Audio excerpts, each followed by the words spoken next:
రాష్ట్రంలో విద్యా వ్యవస్థను మెరుగుపరిచేందుకు విద్యాశాఖ మంత్రి నారా లోకేష్ అనేక సంస్కరణలు తీసుకొస్తున్నారు. ఈ క్రమంలో పాఠశాల విద్యలో మరో కీలక నిర్ణయాన్ని ఆయన ఎక్స్ వేదికగా ప్రకటించారు. వచ్చే విద్యా సంవత్సరం నుంచి ప్రతి శనివారం నో బ్యాగ్ డే అమలు చేస్తున్నట్లు ఆయన తెలిపారు.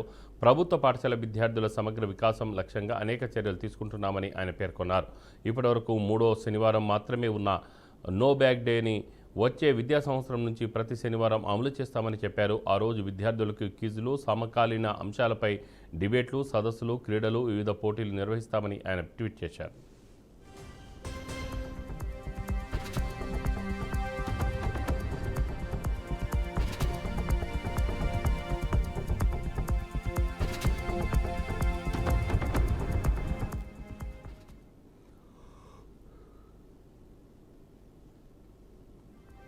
పాఠశాల క్రీడల్లో విద్యార్థులు ఉత్సాహంగా పాల్గొన్న వీడియోను లోకేష్ షేర్ చేశారు.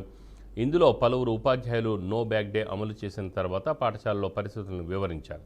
విద్యార్థులు ఉత్సాహంగా పాఠశాలకు వస్తున్నారని, హాజరు శాతం కూడా పెరిగిందని ఉపాధ్యాయులు వెల్లడించారు. లోకేష్ చేసిన ఈ ట్వీట్ సోషల్ మీడియాలో వైరల్ అయింది. అనేక మంది లోకేష్ నిర్ణయాన్ని అభినందిస్తున్నారు.